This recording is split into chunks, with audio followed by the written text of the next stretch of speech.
محمد عمر صاحب پوچھتے ہیں کراچی سے، جادو کی کیا حقیقت ہے اور کیا اس کا علاج ممکن ہے؟ بسم اللہ الرحمن الرحیم۔ جادو کا جو دو صورتیں ہوتی ہیں جادو کی، میں دونوں کا ایک تو الگ الگ تعریف اور پھر ان کے احکام بیان کر دیتا ہوں انشاءاللہ۔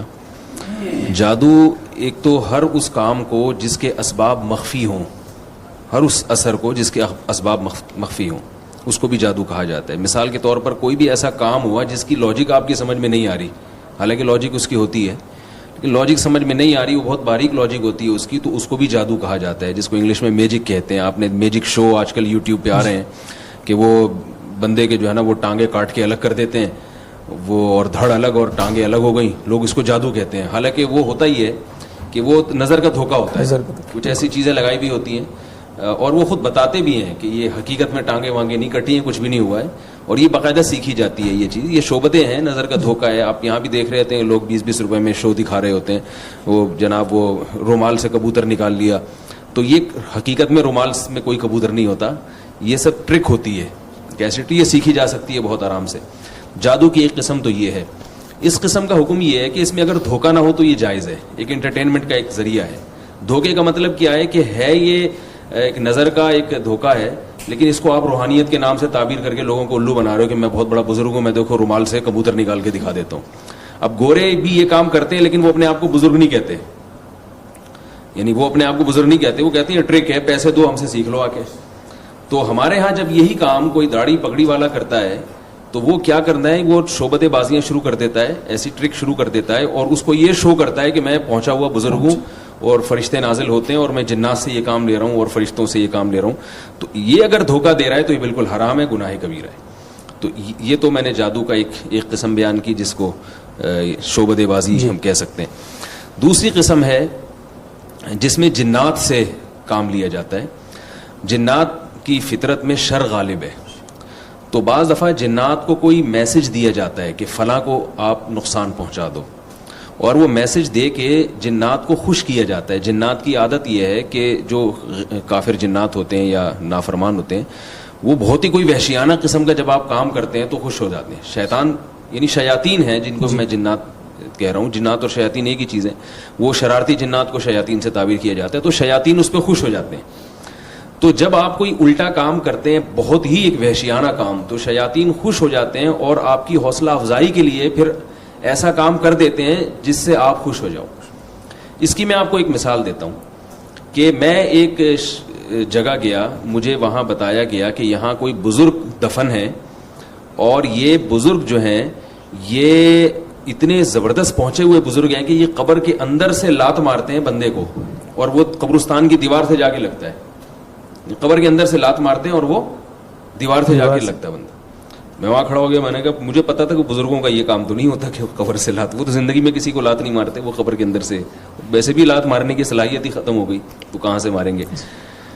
تو میں نے کہا ذرا دکھاؤ ہمیں، تو 2-3 لوگ بیٹھے، وہ اور یہ ہوا کہ باقی وہ قلابازیاں کھا کے دیوار سے جا کے قبرستان کی دیوار سے جا کے لگے، اور لگ رہا تھا کہ یہ فیک نہیں ہے، حقیقت میں یعنی کوئی ایسی غیبی طاقت ہے جو ان کو دھکا دے رہی ہے۔ میں سمجھ گیا کہ یہاں قبرستان میں یہاں جنات ہیں، لوگوں کا عقیدہ خراب کرنے کے لیے یہ شیاطین اس بندے کو لڑکا رہے ہیں تاکہ لوگوں کا عقیدہ خراب ہو اور ان کی قبر سے ان کی عقیدت بڑھ جائے اور پھر وہ لوگ منتیں مانیں۔ تو یہی ہو رہا تھا اس قبر پہ۔ تو 2-4 لوگ لیٹے میرے سامنے آ کے، تو میں نے کہا کچھ بھی نہیں ہے، میں نے کہا دیکھو میں لیٹتا ہوں، کچھ نہیں ہوگا انشاءاللہ، یہ سب شیاطین ہیں، جنات ہیں، اور جو لوگ شیاطین پر عقیدہ رکھتے ہیں تو شیاطین ان کے ساتھ تصرف کرتے ہیں، اور اگر آپ کا عقیدہ مضبوط ہو، آپ شیاطین کو زیادہ لفٹ نہیں کراؤ تو وہ پھر آپ کو پریشان بھی نہیں کرتے، جیسے کہ سورہ جن میں ہے۔ مجھے آپ اجازت دیں میں اس موضوع پر تھوڑا ڈیٹیل میں بات کروں، کیونکہ یہ جادو کا موضوع بہت، اس میں بہت خلط مل لوگوں نے کیا ہے، اور جعلی عاملین کا، ہاں جعلی عاملین جو ہے نا جادو کے نام پہ بہت الو بناتے ہیں لوگوں کو۔ تو یہ جو مزاروں پہ بھی یہی ہوتا ہے کہ آپ جا رہے ہیں اور آپ کا جن اتر گیا، حالانکہ جن اترتا نہیں ہے، وہ وقتی طور پر جن اترتا ہے تاکہ جب آپ گھر جائیں تو دوبارہ چڑھا جائے اور پھر آپ مزار پر آئیں تو اتر جائے، تاکہ اس مزار والے بابا سے آپ کا عقیدہ مضبوط ہو۔ اگر آپ ہمت کر کے جانا ہی چھوڑ دیں تو نہ وہ چڑھے گا نہ اترنے کی نوبت آئے گی۔ جیسے ہمارے محلے میں ایک صاحب سگریٹ پیا کرتے تھے، ڈاکٹر نے بتایا کہ بھائی تم سگریٹ چھوڑ دو، تمہیں جو کھانسی ہو رہی ہے نا، اتنا بلغم، یہ سب سگریٹ کی وجہ سے۔ وہ کہتے تھے میں سگریٹ پیتا ہوں تو بلغم نکلتا ہے، میں نہیں پیتا تو وہ اندر ہی رہتا ہے۔ تو ڈاکٹر نے ان کو ڈانٹا، انہوں نے کہا یہ پیدا ہی اس لیے ہوتا ہے کہ سگریٹ پیتے ہو، جب سگریٹ چھوڑ دو گے تو پیدا ہی نہیں ہوگا تو نکالنے کی ضرورت ہی نہیں رہے گی. بالکل. تو وہ اس کو تو دیکھ رہے ہیں کہ سگریٹ پی کے بلغم بہت نکل رہا ہے میرا, نہیں پیوں گا تو نہیں نکلے گا. اللہ کے بندو, جب نہیں پیو گے تو پیدا ہی نہیں ہوگا کہ نکالنے کی اس کو ضرورت پڑے. تو آپ ان عاملوں کے پاس جانا چھوڑ دیں, مزاروں پہ جانا چھوڑ دیں, آپ پہ جنات آنا ہی بند ہو جائیں گے انشاءاللہ, کہ آپ کو اس کے اتارنے کی ضرورت رہے. قرآن مجید میں سورہ جنس میں ہے وَأَنَّهُ كَانَ, سورہ جن میں ہے وَأَنَّهُ كَانَ رِجَالٌ مِّنَ الْإِنسِ يَعُوذُونَ بِرِجَالٍ مِّنَ الْجِنِّ فَزَادُوهُمْ رَهَقًا. جنات نے کا خود یہ بیان ہے جو قرآن میں ہے. جنات کہہ رہے ہیں کہ انسانوں میں بہت سے انسان ایسے ہیں جو ہم سے ڈرتے ہیں اور پھر ہم سے پناہ مانگنا شروع کر دیتے ہیں مختلف قسم کے شر سے, یعنی ہماری پناہ میں آنا چاہتے ہیں مختلف قسم کے شر سے بچنے کے لیے. تو اس چیز نے ہماری سرکشی میں اضافہ کر دیا اور ہم انسانوں پر پھر حاوی آنا شروع ہو گئے. پتہ یہ چلا کہ آپ جنات کو جتنا مسلط کریں گے نا اپنے اوپر, جتنا ان چیزوں کو وہ خوف کریں گے تو یہ چیزیں اور مسلط ہوتی ہیں. تو وہ میں قبر کا قصہ سنا رہا تھا, وہاں قبرستان میں وہ لڑکنے لگے. میں سمجھ گیا یہ جنات ہیں جو ان کے ساتھ کھیل رہے ہیں تاکہ ان کے عقیدہ خراب ہو. تو ہمارے ساتھ ایک مولوی صاحب تھے, بہت ہی مختصر اور دبلے, اتنے باریک اور اتنے چھوٹے تھے کہ ان کا نام ہی مولانا مختصر صاحب تھا, یعنی ہم مذاق میں ان کو مولانا مختصر صاحب کہتے تھے. تو وہ لیٹے ہیں, وہ نہیں لڑکے, حالانکہ وہ تو بہت ہلکے پھلکے تھے, وہ نہیں لڑکے. میرا نمبر آیا, میں لیٹا, میں نہیں لڑکا. اب وہ ہمیں کہہ رہے ہیں کہ آپ تھوڑا سا خود لڑکنے کی بھی کوشش کریں. ہم نے خود بھی تھوڑی سی ایک دو کلابازیاں کھائیں, پھر بھی نہیں لڑکے. انہوں نے کہا آپ اپنی آنکھیں بند کریں اور سورہ فاتحہ پڑھیں. ہم نے آنکھیں بند کری, سورہ فاتحہ, کچھ بھی نہیں ہوا ہمیں. اب جب ہم اٹھے تو ہم نے کہا اب آپ ٹرائی کریں دوبارہ, جو پہلے لڑکے ہیں نا ایک دفعہ وہ ذرا لیٹے. وہ لیٹے تو وہ بھی نہیں لڑک رہے. اب وہ کہہ رہے یار پتہ نہیں کیا ہو گیا, یہ بزرگ جو ہے نا اب یہ دھکا ہی نہیں دے رہے. اور وہ یہ ہمیں کہہ رہے ہیں کہ پھر ہمیں کہہ رہے ہیں تم لوگ کا عقیدہ صحیح نہیں ہے, اس وجہ سے یہ کرامت یہاں بزرگ کی ختم ہو گئی. میں نے کہا ہمارا عقیدہ صحیح ہے, اسی وجہ سے یہاں شیاطین یہاں سے بوریے بستر گول کر کے بھاگ گئے. تو جادو بعض دفعہ ایسے الٹے کام کرو تو جنات پھر کچھ حرکتیں شروع کر دیتے ہیں. تو اس میں آپ نے دیکھا ہوگا یہ جو جادوگر ہیں نا, یہ کیا کرتے ہیں کہ قبرستان سے کسی بچے کی ہڈی نکال کے لاؤ, یا چوزے کو زندہ دفن کر دو, یا خون سے معاذ اللہ قرآن کی آیتیں لکھو, یا قرآن الٹا لکھو. تو یہ بڑا کفری اور وحشیانہ عمل ہے. تو جب آپ اس قسم کا کوئی عمل کرتے ہیں تو جنات خوش ہو کے بعض مرتبہ آپ کا کوئی کام کر دیتے ہیں. میری اپنی ذاتی تحقیق یہ ہے کہ جنات کو قابو میں کرنا ممکن نہیں ہے. کام لینا اس طور پر کہ کوئی ایسا آپ کچھ کر دیں تو جس میں آپ کو خوش کر کے وہ کچھ کر لیں, خوراک کھلاتے ہیں, ہاں تو وہ آپ وہ کر لیں. لیکن ایسا نہیں ہوتا کہ آپ نے ان کو کیپچر کر لیا اور اب آپ ریموٹ کنٹرول کی طرح ان کو گھماتے رہیں, ایسا نہیں ہوتا.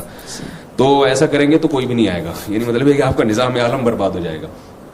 تو اب یہ ایک طریقہ ہے, یہ بھی جنات کا ہے. نبی صلی اللہ علیہ وسلم پہ جادو ہوا تھا, اس میں بھی یہی طریقہ استعمال کیا گیا تھا کہ وہ ایک میسج دیا جاتا ہے, اس میں پتلوں پہ سوئیاں لگا کے یا کوئی ایسا کر کے میسج دیا جاتا ہے کہ بھئی اس کو نقصان پہنچانا ہے.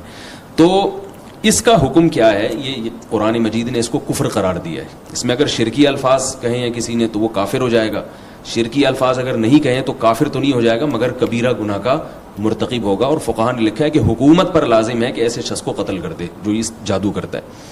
یہ عام آدمی کا کام نہیں ہے کہ وہ خود یہ کام کرتا پھرے, حکومت پر لازم ہے کہ وہ ایسے شخص کو زندہ نہ چھوڑے. البتہ ایک اہم بات یہاں پر یہ ہے کہ لوگ نہ جادو سے خوفزدہ بہت ہوتے ہیں. دو چیزیں میں یہ بیان کروں گا کہ جادو سے کیا حقیقت اور ماہیت بھی تبدیل ہوتی ہے کسی چیز کی, ایک مسئلہ تو یہ رہ گیا ہے. دوسرا مسئلہ میں یہ بیان کروں گا کہ جادو جو ہے اتنی ڈرنے کی چیز نہیں ہے جتنا لوگ آج کل ڈر رہے ہیں. جادو اسباب ضعیفہ میں سے ہے. دیکھیں جب بھی کوئی کام ہوتا ہے نا, کسی چیز کا کوئی نتیجہ, ہم کوئی سبب اختیار کرتے ہیں تو اس پر نتیجہ نکلتا ہے نا. جی. آپ کو پیاس لگ رہی ہے, آپ پانی پئیں گے, پانی پینا سبب ہے پیاس بجھانے کا.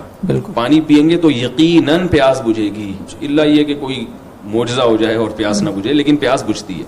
تو ہم یہ کہہ سکتے ہیں کہ پانی پینا پیاس بجھانے کا یقینی سبب ہے اور اس سبب کو اختیار کرنا فرض ہے. اگر آپ کو پیاس لگ رہی ہے, آپ پانی نہیں پیتے اور مر جاتے ہیں, خودکشی کا گناہ ہوگا. بھوک کے وقت کھانا جب آپ کھائیں گے تو پیٹ بھرے گا. تو یہ یقینی اسباب ہے. اسی طرح بیماری میں علاج کرنا, ہم جب دوا کھاتے ہیں تو عام طور پر ہم ٹھیک ہو جاتے ہیں لیکن بعض دفعہ ٹھیک نہیں بھی ہوتے. تو علاج کرنا ایک تھوڑا سا نسبتاً کمزور سبب ہو گیا, ٹھیک ہے نا. اسی وجہ سے فقہاء کہتے ہیں علاج واجب نہیں ہے. بعض دفعہ علاج کے بعد بھی فائدہ نہیں ہوتا اور بعض دفعہ علاج کے بغیر ہی بندہ ٹھیک ہو جاتا ہے. تو علاج کرنا سنت ہے, واجب نہیں ہے. کھانا کھانا واجب ہے, پانی پینا واجب ہے. علاج اسباب ضعیفہ میں سے ہے مگر پھر بھی اس کا اثر زیادہ ہوتا ہے. تیسری چیز وہ ہے کہ جب ہم وہ سبب اختیار کرتے ہیں تو اکثر نتیجہ نہیں نکلتا, کبھی کبھار اتفاق سے نکل بھی جاتا ہے.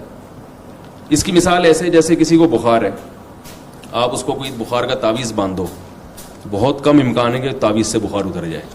اگر تعویذ سے عام طور پر بخار اترتا تو ڈاکٹر لوگ پیناڈول کے بجائے وہ تعویذ کی پرچیاں لے کے بیٹھے ہوتے.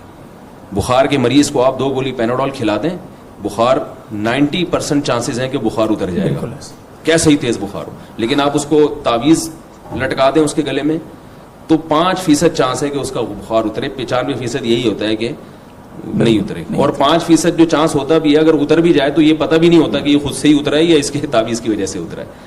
تو اسی طرح جیسے یہ تعویذ ہے اسباب ضعیفہ میں سے, ایسے ہی جادو کے ذریعے جب ہم کسی کو نقصان پہنچاتے ہیں, تو جب ہم کسی کو نقصان پہنچاتے ہیں, نقصان پہنچانے کا ایک طریقہ یہ ہے کہ آپ بندوق سے گولی مار دیں اس کو, یہ بالکل یعنی یقینی اثر, فوراً اثر ہوگا. ایک طریقہ ہے چاقو مار دیں, ایک طریقہ یہ ہے کہ اس کو دھکا دے دیں, ایک طریقہ یہ کہ زہر پلا دیں, ایک طریقہ یہ ہے کہ آپ جادو کریں اس کے اوپر. تو جیسے زہر کے ذریعے نقصان یقینی ہے, فوری ہے, لیکن جادو کے ذریعے جو نقصان ہے وہ نہ تو یقینی ہے اور نہ ایسا نقصان ہے کہ یعنی جتنا آپ نقصان پہنچانا چاہتے ہیں اتنا نقصان ہو اس کو. اگر کوئی جادوگر 100 آدمیوں پہ جادو کرے گا تو عین ممکن ہے کہ 100 کے 100 میں سے کسی پہ بھی اثر نہ ہو, اس کا امکان بھرپور موجود ہوتا ہے. اور یہ بھی ہے کہ اگر ان 100 میں سے کسی ایک پہ اثر ہوتا بھی ہے تو جتنا اثر اس نے ڈالنے کی کوشش کی ہو سکتا ہے اس کا صرف 1% ہو یا 5% ہو, اور اس کا بھی امکان ہوتا ہے کہ 100% ہو جائے. تو اس سے کیا پتا چلا کہ جادو کن اسباب میں سے ہے, اسباب ضعیفہ میں سے. اگر یہ بات میری آپ تسلیم نہیں کرتے تو پھر جادوگر جو ہے نا, یہ ان کے تو ہاتھ میں بہت بڑی طاقتیں آ جائیں گی. یہ تو بیٹھ کے کسی کو بھی نقصان پہنچانا ہے بڑے آرام سے. آپ دیکھتے ہیں کہ جادوگر تو بالکل ننگ دھڑنگ ہوتے ہیں, ان کے پاس تو کچھ بھی نہیں ہوتا. کسی کے پاس اتنی بڑی صلاحیت آ جائے کہ وہ جب چاہے جس کو چاہے نقصان پہنچا دے, وہ تو دنیا کا بادشاہ بن جائے. لیکن یہ ان کی حالت دیکھیں, یہ تو اب لوگوں نے ان کو پیسے دینا شروع کیے ہیں تو انہوں نے گھر ور بنا لیے, ورنہ ہمارے بچپن میں یہ جتنے جادوگر تھے یہ فٹ پاتھوں پہ بیٹھتے تھے اور رات کو فٹ پاتھ پہ سوتے تھے بیچارے. تو اسباب ضعیفہ میں سے ہے. رسول اللہ صلی اللہ علیہ وسلم پر جو جادو کا اثر ہوا ہے اس کی علماء نے حکمت بیان کی ہے کہ اس لیے اثر ہوا نبی پر جادو کا کہ لوگ آپ کو جادوگر کا تانا دیا کرتے تھے, تو اللہ نے جادو ہونے دیا تاکہ اس تانے سے آپ صلی اللہ علیہ وسلم کی نسبت یعنی بری ہو جائیں آپ کی, جادوگر نہیں. ورنہ میں کہتا ہوں ابو بکر رضی اللہ عنہ پہ جادو نہیں کیا ہوگا یہودیوں نے, کوشش نہیں کی ہوگی, اور اسلام کے اتنے بڑے بڑے لوگ ہیں, ظاہر ہے کچھ بھی نہیں ہوا. تو اتنا آسان نہیں ہے کہ جو چاہے. آج مسئلہ یہ ہے کہ جس عالم پر, جس مفتی پر, جس بزرگ پر, بڑے سے بڑے لوگ ہیں, کوئی بیماری ہوتی ہے فلاں نے کچھ کیا ہوا ہے, وہ بھائی نہیں ہو سکتا اتنے آرام سے, یہ دنیا کا نظام برباد ہو جائے گا. میں نے ایک دفعہ ایک صاحب سے کہا, میں نے کہا چلو یار تبلیغی جماعت میں چلتے ہیں ایک علاقے میں. انہوں نے کہا نہیں, وہ میں نے سنا ہے کہ وہاں جنات ہیں, وہ جن اٹھا کے مجھے پہاڑ پہ نہ رکھ دے کہیں. میں نے کہا یار اب تک تو کوئی ایسی رپورٹ نہیں ہے کہ تبلیغی جماعت گئی اور کسی نے جن کو اٹھا کے. تو لوگ وہمی بن رہے ہیں عاملوں کی باتیں سن سن کے, اس لیے جادو سے اتنا پریشان ہونے کی ضرورت نہیں ہے. ابھی ایک طالب علم ہے, اس نے مجھے چیلنج کیا کہ ہمارے ابا یہ کرتے ہیں اور یوں کرتے ہیں, فلانا کرتے ہیں, ڈمکانا کرتے ہیں. میں نے کہا کچھ بھی نہیں کرتے آپ کے ابا, ان سے کہو جو کرنا ہے میرے اوپر کر لیں, انشاءاللہ کچھ بھی نہیں ہوگا. کمال کی بات ہے ان کے ابا درزی بھی ہیں. تو وہ مجھے طالب علم نے کہا اپنے کپڑے دے دیں میں سیوں گا. میں نے کہا یہ کپڑے لے لو اور بہت اچھا موقع مل رہا ہے, اس قمیص پہ جتنے